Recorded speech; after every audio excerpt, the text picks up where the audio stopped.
귀로 여는 세상, 영심이의 책방에 오신 여러분 환영합니다.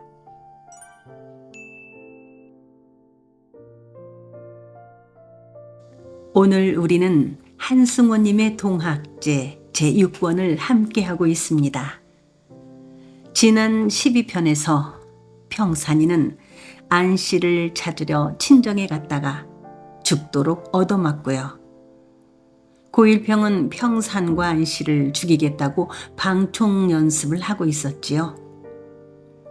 회령진 집강소의 홍순서와 고이철은 단칼에 토지 무상 분배를 했는데 구림의 집강소 이인한과 이유함은 그렇게 하지를 못해서 뾰족한 수를 찾지 못하고 답답할 뿐입니다. 어떻게 이야기가 계속될까요? 함께합니다. 제6권 피의 산, 피의 강.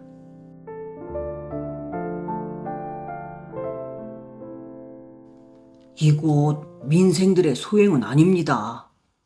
사부님께서는 근동 사람들한테 인심 잃은 일은 절대로 하시지 않으셨습니다. 대흥이나 내덕도 민병들의 소행일 것입니다. 지역보라는 놈이 전주성에서 없어진 시기하고 우리 사부님께서 비명해 가신 때하고 거의 일치합니다. 지역보가 그 일에 개입된 것이 분명합니다. 내 기어이 우리 사부님의 원수를 갚을 것입니다. 김성분이 마침내 분을 사귀지 못하고 앙알거렸다. 어허, 경솔하게 그러면 안 된다니까. 무예가 김성분을 꾸짖었다. 아닙니다. 저는 확신하고 있어요. 며칠 동안 우리 한털부사 접장하고 장류 청갑수 그 어른들하고 집강소의 일을 보면서 이곳 유생들과 민병들을 심중에 짚어봤는데 그들한테서는 절대로 그런 낌새를 잴 수가 없었어요. 대응 민병들의 소행임이 분명합니다. 설마 지역보가. 이인한이 이렇게 말을 하면서 고개를 갸웃했다. 이유함은 가슴 속에서 뜨거운 울분이 주먹처럼 뭉쳐지고 있었다. 이제 자기가 해야 할 일은 보다 분명해졌다고, 차라리 잘 되었다고 생각했다. 그는 당장 내덕도로 달려가서 지역보를 쳐 죽이리라고 생각했다.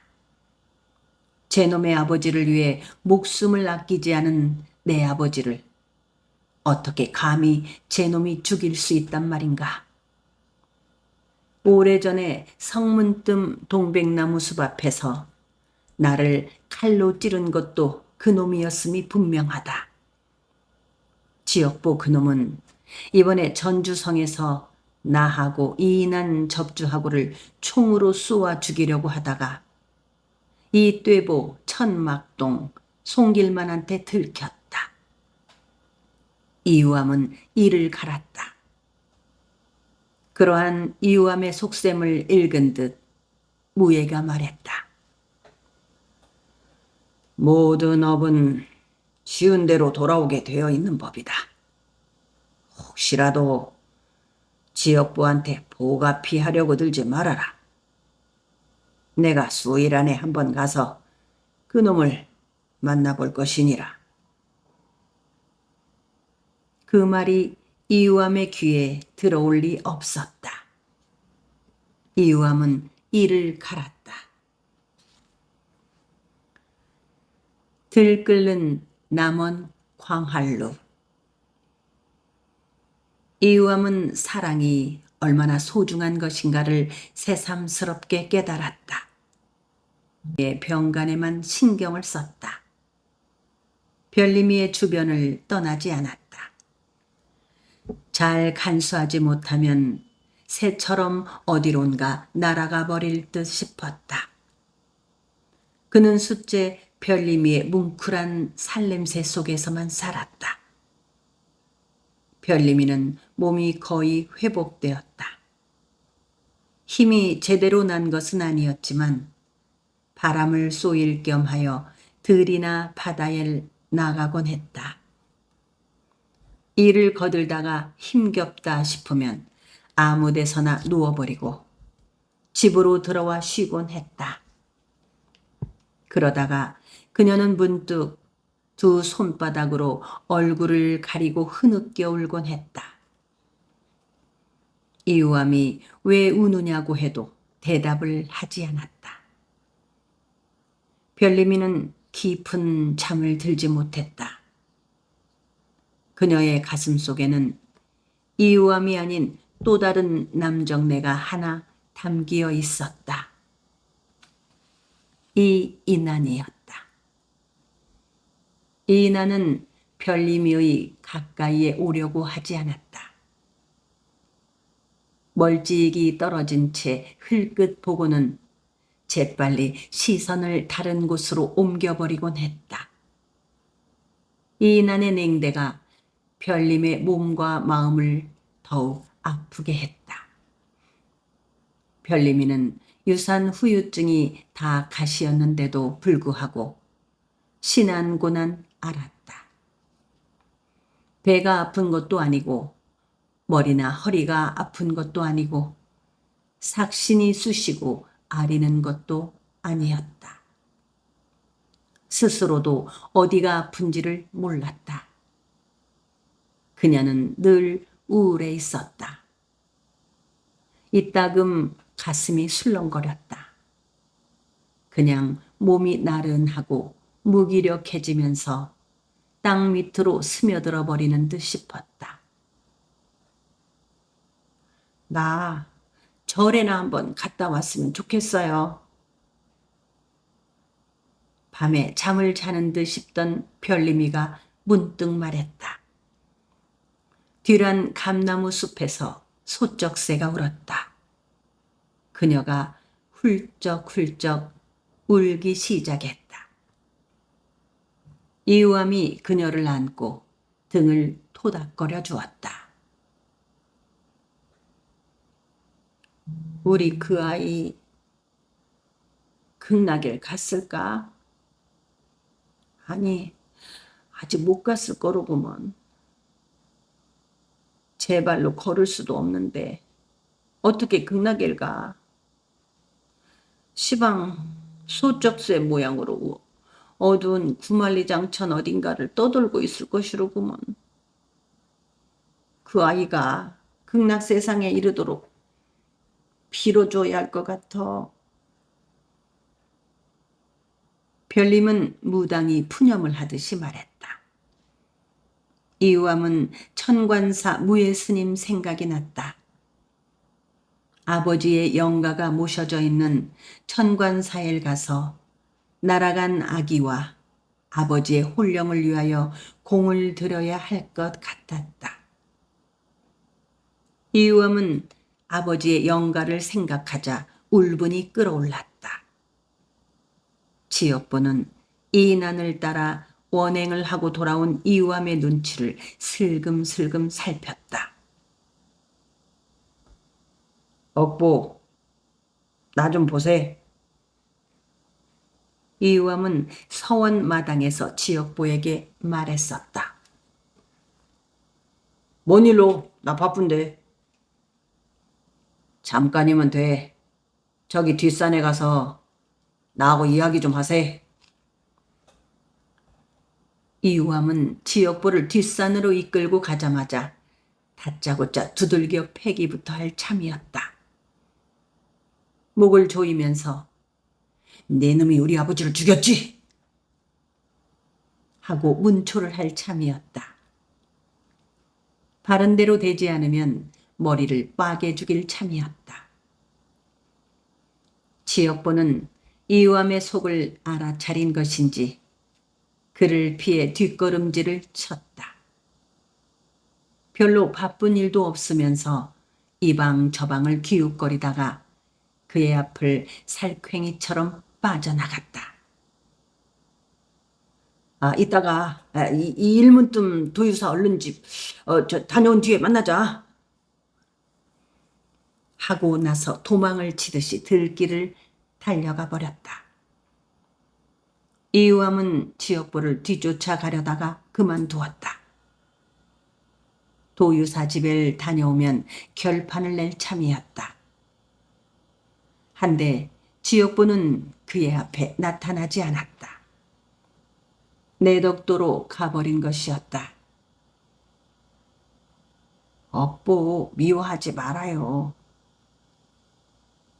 별림이가 이유암의 속을 뚫어보기라도 한 듯 이렇게 말했다. 그 자식이 구린 민병들을 끌고 가서 우리 아버지를 죽인 것이 분명해. 그 자식은 악귀 같은 놈이야. 전주 싸움판에서도 나하고 이적주하고 총 놓아 죽이려고 했단 말이야. 전에 나를 칼로 찌른 것도 그 자식이여. 이제는 다 끝난 일 아니요. 별림은 잠긴 소리로 말을 했다. 사람은 죽음을 경험하고 나면 다 선녀나 관세음 보살님처럼 마음이 고와지는 것인지 알 수 없었다. 귀엽고 예쁜 아기를 낳아 기르고 싶은 사람은 남을 미워하면 안 된대요. 그래야 선하고 참한 아기가 들어선대요. 별림이는 훌쩍거리면서 말했다. 그로부터 나흘 뒤에 이유암은 별림이를 앞세우고 길을 나섰다. 구림에서 천관사까지는 30리 거리였다. 앓고 일어난 별림으로서는 무리한 나들이다. 사람들의 왕래가 없는 곳에서는 그가 그녀를 업고 걸었다. 등에 업힌 별림이는 그의 두 눈을 손바닥으로 가렸다. 어디만큼 갔냐? 눈앞이 보이지 않는 이유암이 물었다. 당당 멀었다. 자기를 업고 가는 남정네가 이유암이 아닌 샌님 이인한이라면 좋겠다고 그녀는 생각했다. 어디만큼 갔냐? 소나무 하나 지났다. 별림이는 또 울었다. 울지 말고 대답해. 어디만큼 갔냐? 이유암이 재촉했지만 별림이는 우느라고 응답을 하지 않았다. 아기 생각 잊어버려. 금방 생기게 될 텐데 뭐. 그의 말에 그녀는 더 격렬하게 울었다. 그녀의 머릿속에 들어있는 것은 아기에 대한 생각이 아니고 이인한에 대한 생각이었다. 어디만큼 왔냐? 이유암이 다시 3번이나 물었을 때에야 수동 산모퉁이 돌았다 하고 별림이 말했다. 어디만큼 갔냐? 당당 멀었다. 그들은 길 죽이는 그 동요를 한 소절씩 나누어 부르면서 가다가 쉬고 또 가다가 쉬었다. 무덤 하나가 외롭게 누워있는 편편한 풀밭에서 앉아 쉬면서 이유암은 별림에게 자기의 재주를 보여주었다. 물구나무를 선 두 팔로 걸어가는 것도 보여주고 곤두박질 치는 듯 했다가 발딱 일어나는 재주를 보여주었다. 앞 곤두, 뒷 곤두도 보여주었다. 풀잎을 따서 풀피리를 불어주기도 했다. 별림이는 이유암의 재주에 입을 벌리고 놀라워하고 감탄했다. 어린아기처럼 까르르 웃어댔다. 이유암은 병신춤도 추었다.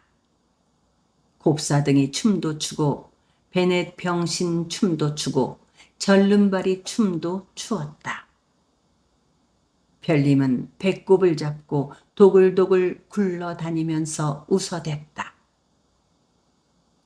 얼마쯤 가다가 소나무 숲속에 누워있는 배같이 생긴 바위를 만나 쉬었다.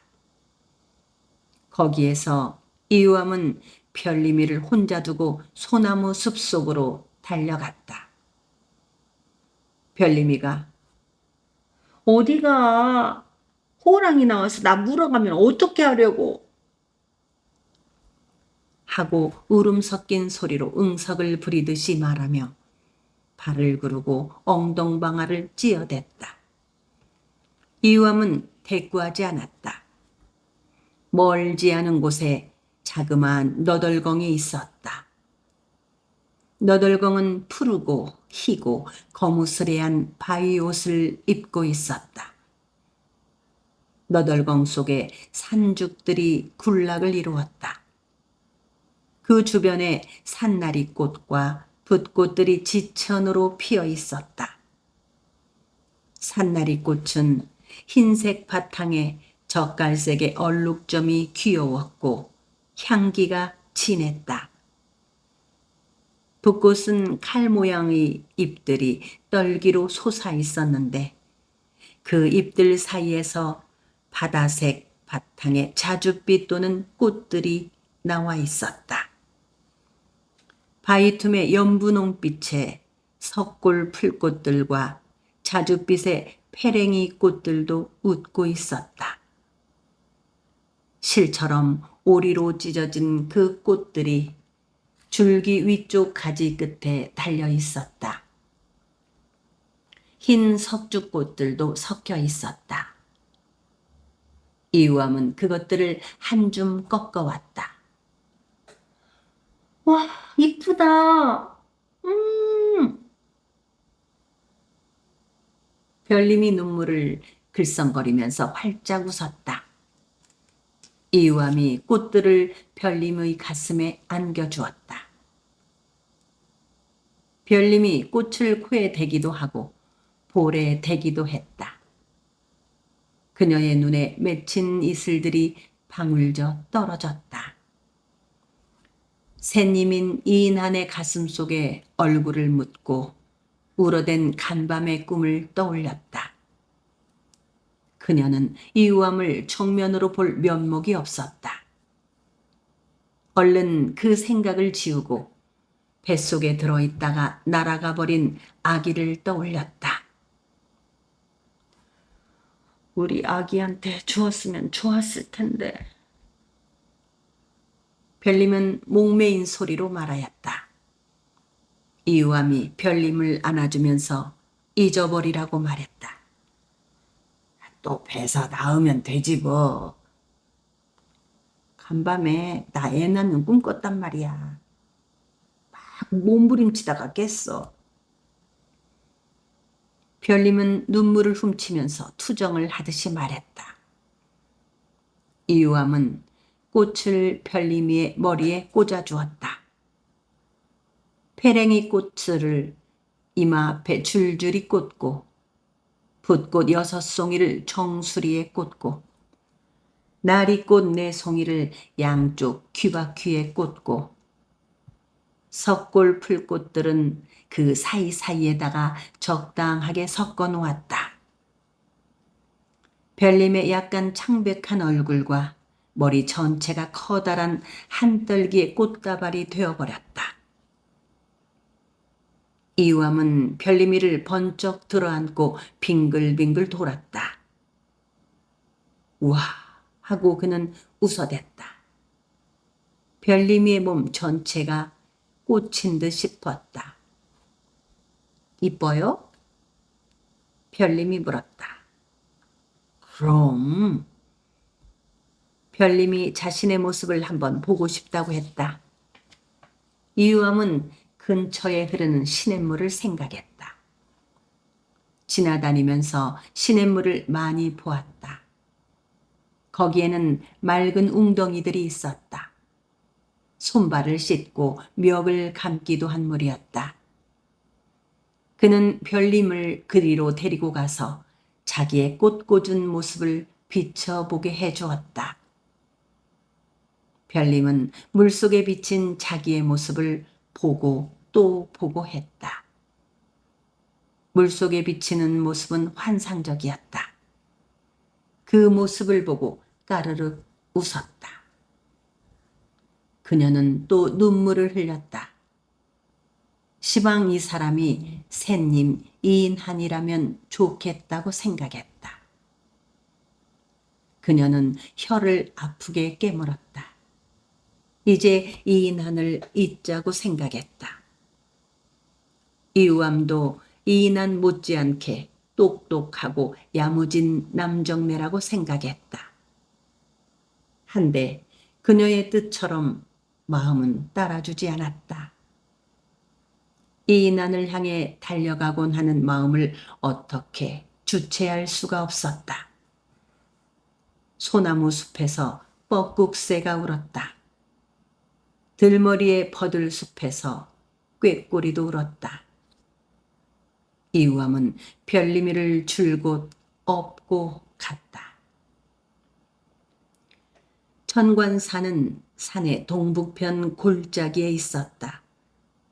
고읍면에서 강진 쪽으로 10리쯤 들어가면 용시동이라는 조그마한 마을이 나오고 거기에서 비탈길을 타고 오리길쯤을 올라가면 널따란 분지가 나타났다. 그 분지의 북편에 절은 자리 잡고 있었다. 남향으로 앉은 절은 별로 크지 않았다. 일주문을 들어서면 곧바로 대웅전 마당이 펼쳐졌다. 대웅전 바른편에 지장각이 있고 그 뒤쪽에 요사채가 있었다. 왼편 언덕 위에는 산신각과 칠성각과 종루가 나란히 있었다. 무예 스님은 이우암과 별님이를 반갑게 맞아주었다. 이우암은 자기들이 절을 찾은 뜻을 말했다. 무예 스님은 종이에다가 이우암과 별님이의 이름을 썼다. 그 밑에 수자의 이름 하나를 썼다. 별님이가 불행하게 흘려버린 핏덩이의 이름이었다. 무상이다. 어떠냐? 내가 그냥 지어 썼어. 그 흘려버린 아기 이름 말이다. 무예가 쓸쓸하고 자비롭게 웃으며 별님이를 건너다 보았다. 별님이 문득 고개를 숙이면서 진저리를 치고 눈물을 떨어뜨렸다. 별님이 치는 진저리, 그것은 예사로운 일이 아니었다. 진저리를 치는 그녀의 얼굴이 헬쓱해졌다. 살갗에 좁쌀알 같은 소름들이 돋았다. 무예가 그녀의 그러한 수상스러운 모습을 유심히 바라보았다. 심하지는 않지만 그것은 분명 무기인 듯 싶었다. 그것은 신기라고도 하는 것이었다. 무당병을 앓고 있는 것이었다. 이 여인네가 어쩌다가 저렇게 되었을까? 모에는 쓴 입맛을 다시며 그들을 대웅전으로 데리고 들어갔다. 그들이 부처님 앞에 108배를 하는 동안 모에는 염부를 해주었다. 모에는 그들을 지장각으로 데리고 갔다. 수자의 이름을 적은 종이를 지장보살 앞에 바치고 그들에게 말했다. 아버님 영가를 극락으로 천두해달라고 먼저 축원을 한 다음 수자를 위해서 빌도록 하거라. 소리내어 말하지 말고 속으로 빌어. 그들이 절을 하는 동안 무예는 염부를 해주었다. 별님이는 절하기를 간단히 끝내려고 하지 않았다. 무예가 연부를 마치고 났을 때까지도 절을 계속했다. 얼굴에 땀방울이 송송 맺힐 때까지 절을 했다. 1000번 가까이 절을 했으리라고 생각되었다. 이유함이 가서 그녀가 절하는 것을 말렸다. 그날 밤 그들은 요사체의 객실에서 잤다. 무예가 별림이의 건강을 염려하여 하룻밤 묵었다가 가라고 한 것이었다. 밤바람이 스산했고 풍경 소리가 댕그렁거렸다. 별림이는 얼핏 잠을 자는 듯 싶더니 이우함의 품속을 파고들었다. 아이고 춥다. 왜 이렇게 추울까? 별림이의 목소리에는 콧소리가 섞여 있었다. 우리 내내 일문뜸 큰 집에서만 붙어 살 것이오. 어디다가 움막이라도 하나 지어가지고 그리로 나가서 삽시다. 별림이는 떨고 있었다. 목소리에 울음이 어리어 있었다. 그녀는 큰 집에서 떠나기 싫었다. 이인한의 냄새가 어리어 있는 큰 집 안에서 내내 살고 싶었다. 나도 그러려고 생각을 하고 있어. 얼른 저금 나서 당신들은 튼튼한 아기도 낳고. 별림이는 이우함의 가슴에 손을 넣었다. 수각에서 물 떨어지는 소리가 나고 숲을 휘젓는 바람 소리와 풍경 댕그렁거리는 소리가 잇따라 들려왔다. 그 청정한 소리들이 별림이의 몸속으로 스며들고 있었다. 옆방에서 상좌의 코 고는 소리가 들려왔다. 이제 나 아기 가져도 돼요. 글쎄 상처가. 이우함이 우려하자 그녀가 괜찮다니까 하고 어리광과 짜증을 섞어 말했다. 그녀의 숨결은 빨라져 있었다. 코에서 단내가 났다. 나 아기 하나 얼른 낳아놓고 어디론가 가야만 될 것 같아요.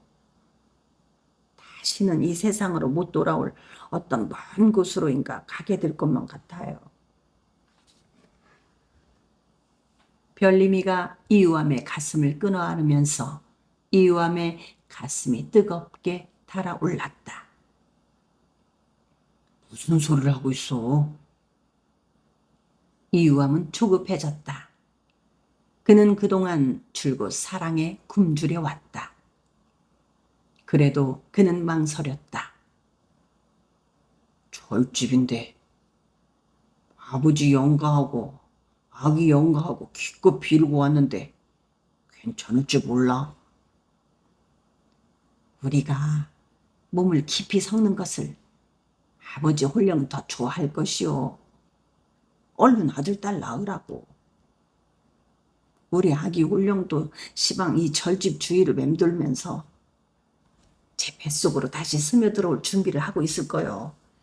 그러니까 저는 얼른 아기를 가져야만 해요. 떠도는 그 아기 홀령이 제 몸속으로 스며들어 오려고 해도 제 몸속에 피덩이가 되지 않으면 들어올 수가 없지 않아요.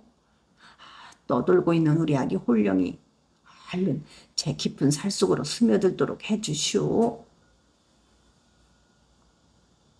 별림이는 이우함의 옆구리를 질벅거리면서 재촉했다. 별림이는 눈을 힘주어 감고 있었다. 그가 그녀의 치맛자락을 걷어냈고 그들은 곧 몸을 깊이 섞었다. 그녀의 몸은 잘 익은 과일처럼 짓물러 있었고 늪처럼 깊었다. 별림은 울먹거리면서 중얼거렸다.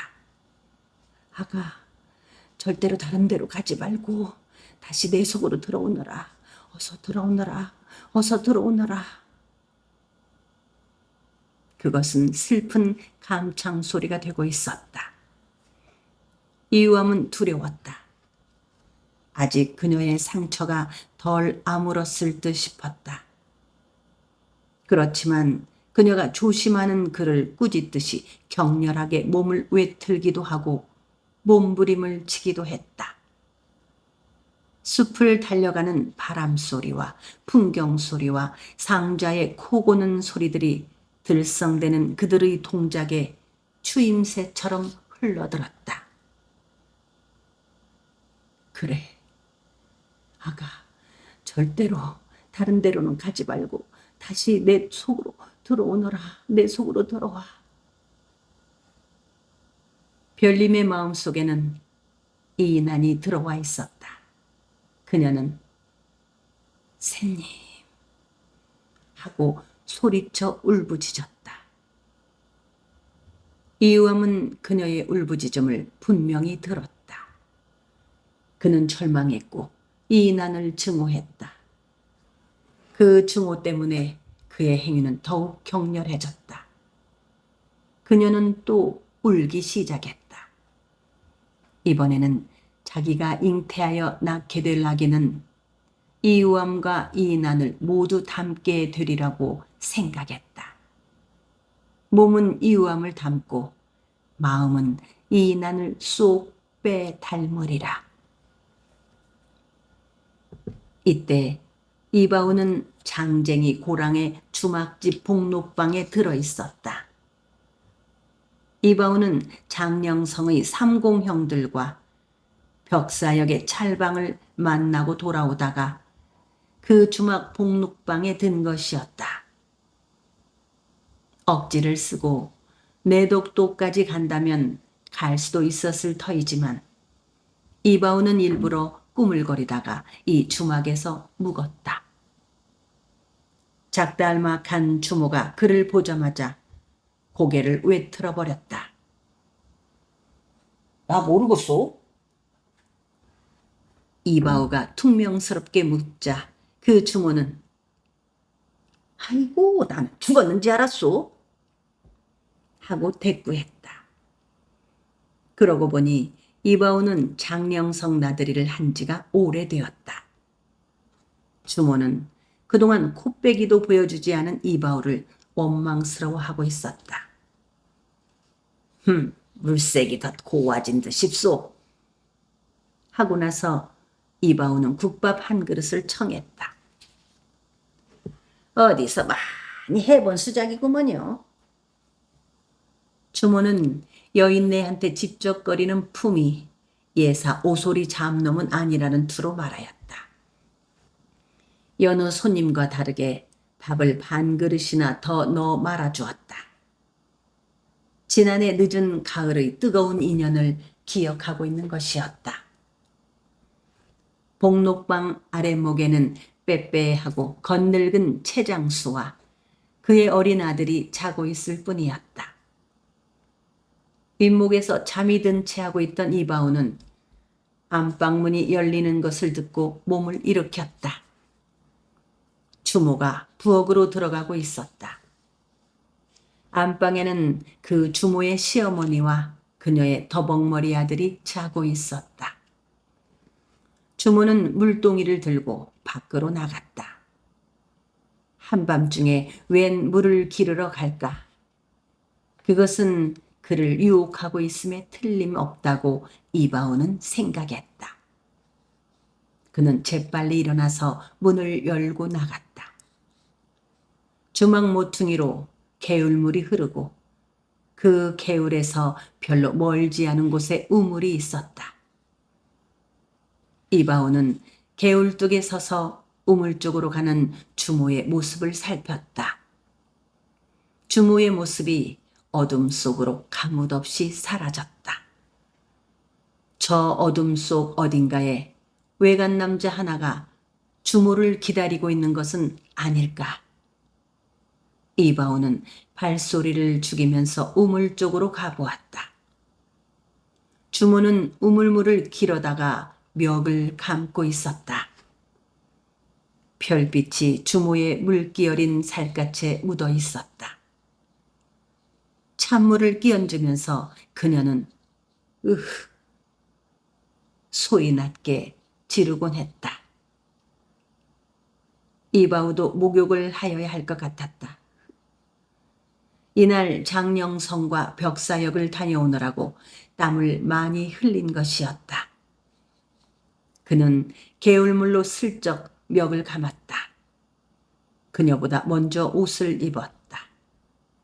예전에 그랬던 것처럼 부엌의 나무청에서 한바탕 사랑 타령을 하리라고 생각했다. 이바우는 미리 가서 진모퉁이에서 기다렸다. 주모가 물동이를 이고 왔다. 마당을 건너서 부엌으로 들어가자 그가 곧 뒤따라 들어갔다. 물동이를 내려놓고 몸을 일으키는 그녀의 허리를 그가 끌어안았다. 그녀는 저항하지 않았다. 그가 손을 그녀의 젖가슴 속으로 밀어넣었다. 치맛말과 겨드랑이에 물이 젖어 있었다. 그녀가 나무청으로 돌아섰다. 거기에 거적과 요 하나가 깔려 있었다. 그녀는 미리 거기에다 그와 함께 누울 자리를 보아두었던 것이다. 그가 그녀를 번쩍 안아들고 나무청으로 갔다. 그녀는 호치맛바람이었다. 그가 그녀의 깊은 속으로 뛰어들었을 때 그녀는 진저리를 쳤다. 그녀는 부들부들 떨고 있었다. 개잡스러운 모기 한 마리가 그들의 귓결에 와서 함께 밤을 새우게 되어 반갑다고 잉잉거렸다. 그 모기 한두 마리쯤의 방해를 두려워할 그들이 아니었다. 이바오는 아버지 이마동이 살던 집에 몰래 가보았다. 집이 없어졌다. 거먹게 불에 그른 바람벽과 타진 재들밖엔 아무것도 없었다. 천관사 무예 스님을 찾아가 그 연유를 물을까 하다가 그냥 왔다. 왜 돌아가셨을까? 빌어먹을. 잘 돌아가셨다. 잘 죽었다. 잘 죽었어. 투덜거리고 또 투덜거리면서 뒤도 돌아보지 않고 내달려왔다. 어차피 동학 비도들이 멸살되면 그 아버지는 관아에 이끌려가서 죽게 될 터이었다. 미리 잘 죽었다. 정말로 잘 죽었다. 한데 웬일인지 코가 시큰해졌다. 스파르크. 내가 왜 그 작자의 죽음을 슬퍼한단 말인가? 이바오는 혀를 깨물면서 내달렸다. 그는 내덕도의 고참봉과 회령진의 숙은 만호와 민병대장인 고일평의 뜻과 대흥구림 민병대장인 신방연의 뜻을 전하기 위하여 장령성과 벽사역과 향교에 다녀오는 길이었다. 장령성의 포군들이나 병영의 군사들이 동학 비도들을 치려고 나서기만 하면 함께 일어나겠다는 통기를 하고 오는 것이었다. 정신 빠진 놈들, 미친 놈들. 이바오는 동학 도인들을 욕했다. 고참봉의 논과 밭에 김을 메고 거기에다가 두엄을 져내고 뒷걸음을 주고 창고의 곡식을 끌어내다가 나누어 먹고 양반네들의 딸이나 며느리를 업어다가 사는 상것들을 증오하고 저주하였다. 지역보의 아내였던 별리미를 이제는 아주 자기의 각시처럼 안고 사는 아우 이우암도 증오했다. 두고 보아라. 너희들은 한날 한시에 몰살을 당할 것이다. 고읍면 방촌에서도 민병들을 초모하고 남상면 남하면에서도 초모하고 향교에서도 초모하고 부동면과 용계면에서도 민병을 초모한 것이었다. 유생들이 어떤 사람들인가? 그들은 앉아서 당할 수만은 없다고 은밀하게 일어설 준비들을 하고 있었다. 이바오는 그 민병 대장들한테도 대흥과 내덕도의 민병들과 회령진 수군들의 뜻을 통기해주고 다녔다. 내 놈들이 먹물 묻은 양반들의 간사한 수작들을 감히 어떻게 이겨낸단 말이더냐. 일본 상인 와타나베한테 무사들 셋이 와 있다고 장기수가 말했다.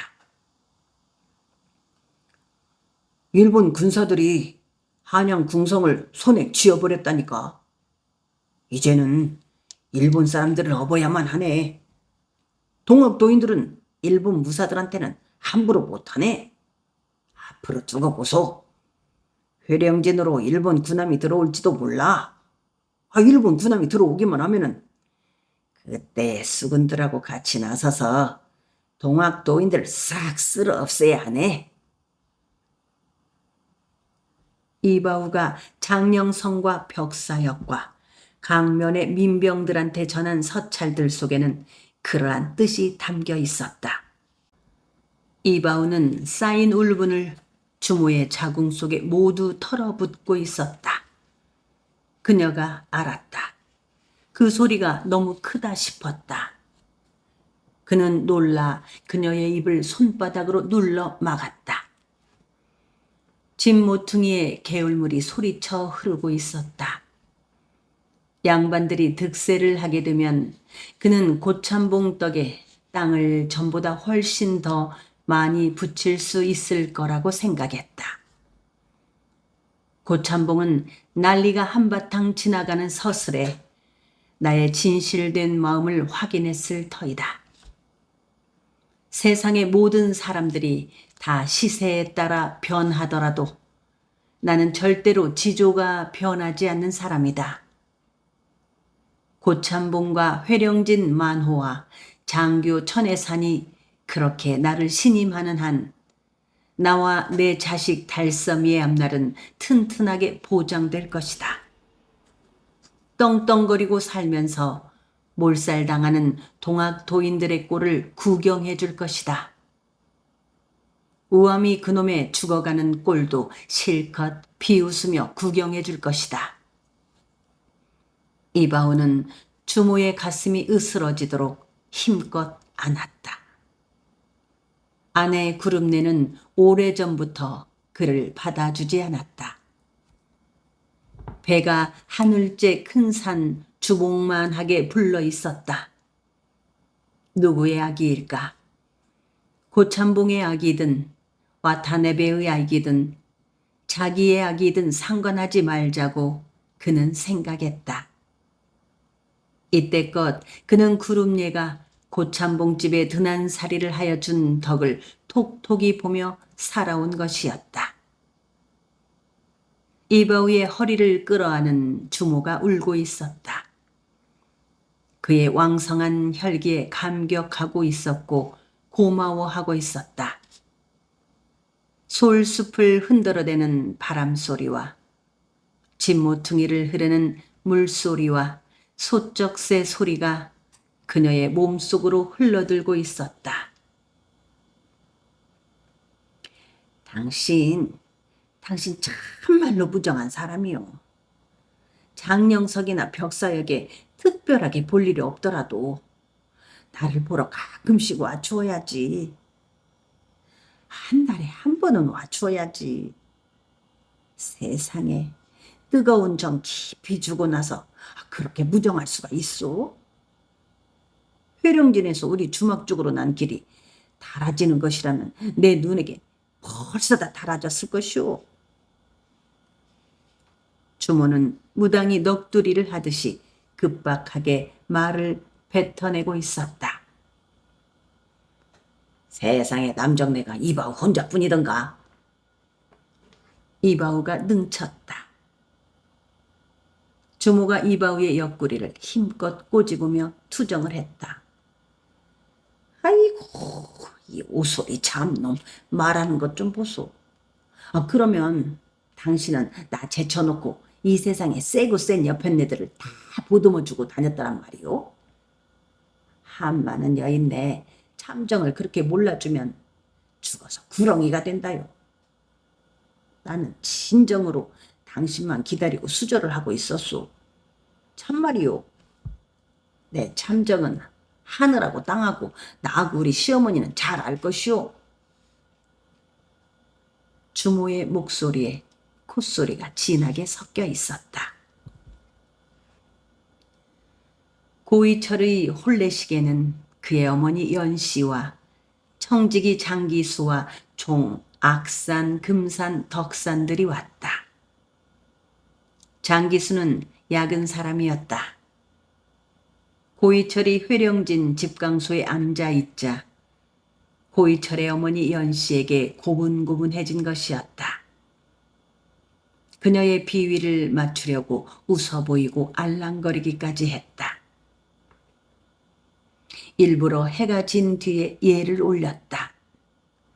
병풍을 쳐놓고 물 한 그릇을 떠놓고 동백나무 가지 하나 꺾어다가 시루에 꽂아놓고 신부와 신랑이 맞절을 했다.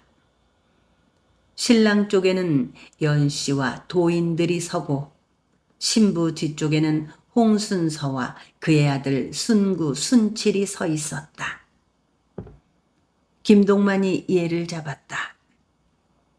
신방의 첫날 밤이 깊어가고 있었다. 신랑인 고이철과 신부인 홍순실은 말없이 촛불을 한가운데 놓고 마주 앉아 있었다.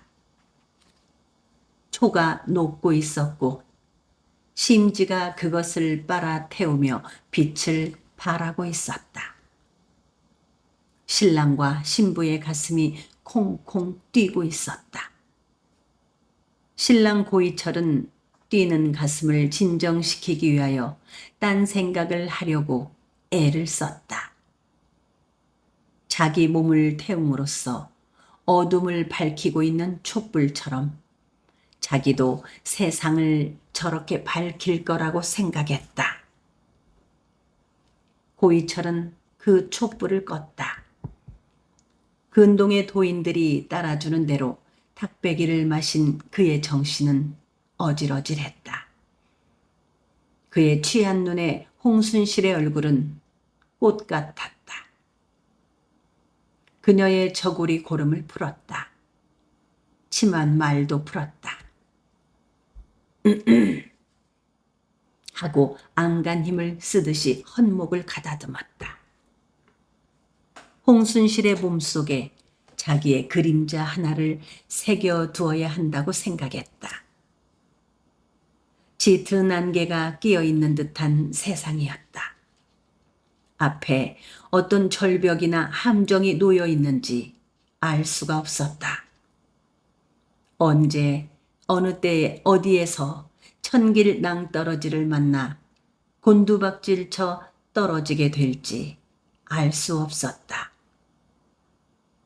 어느 숲에 호랑이나 늑대나 독사가 몸을 사리고 있는지 가늠할 수 없는 것이었다.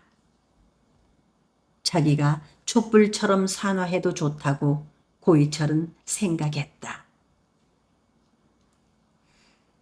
나는 시방 죄를 짓고 있어, 순실이한테. 고이철은 목소리가 깊이 잠겨 있었고 떨고 있었다. 떨리는 손으로 홍순실의 전무덤을 두 손으로 감싸 누르면서 말했다. 그 말에 한숨이 섞이었다. 홍순실은 진저리를 쳤다. 부들부들 떨었다. 숨결이 가빠져 있었다. 고이철이 말을 이었다. 멀지 않아 다시 더 큰 싸움이 일어날 것이오. 그때 당신 아버지하고 나하고는 그 싸움터로 달려나가지 않을 수가 없을 것이오. 그 싸움에서 우리가 살아난다는 보장은 없소. 그런 내가 당신의 꽃 같은 몸속에 내 그림자 하나를 새기려고 드는 것은 무서운 죄로 업보요. 그들은 이후 말이 필요 없는 짓을 하기 시작했다. 그렇지만 고이철은 많은 말들을 짓겨뤄대고 싶었다. 홍순실의 몸 깊은 곳에 상체기를 내어 각인을 하듯이 짓거려대고 있었다. 세상은 나하고 함께 없어지지 않아요. 내가 이 세상에 남아 있거나 말거나 하늘이나 산이나 바다나 강물은 어엿하게 남아서 돌고 또 돌고 흘러가게 되어 있어요. 그 세상에서 그냥 사라져가는 것은 너무 억울해요. 나 없어진 다음에 그새 세상을 점찍으며 걸어갈 또 하나의 나를 남겨놓고 가고 싶어요.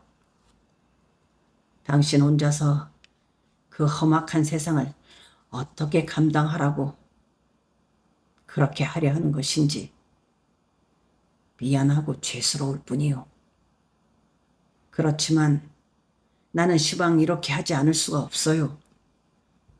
당신을 사랑하고 싶어 미치겠어요. 신혼살림은 고참봉집 별채의 모퉁이 방에 차리기로 했다.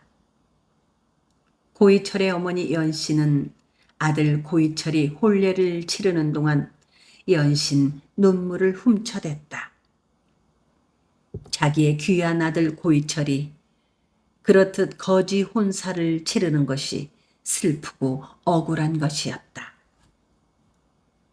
고참봉은 도인들이 도청에 집강소를 연 뒤부터 도굴은 살모사처럼 몸을 사리고만 있었다. 연씨가 고이철의 혼사 문제를 아뢰자 나는 모르는 일이니라 하고 퉁명스럽게 말을 하였을 뿐이었다. 연씨는 이를 악물었다.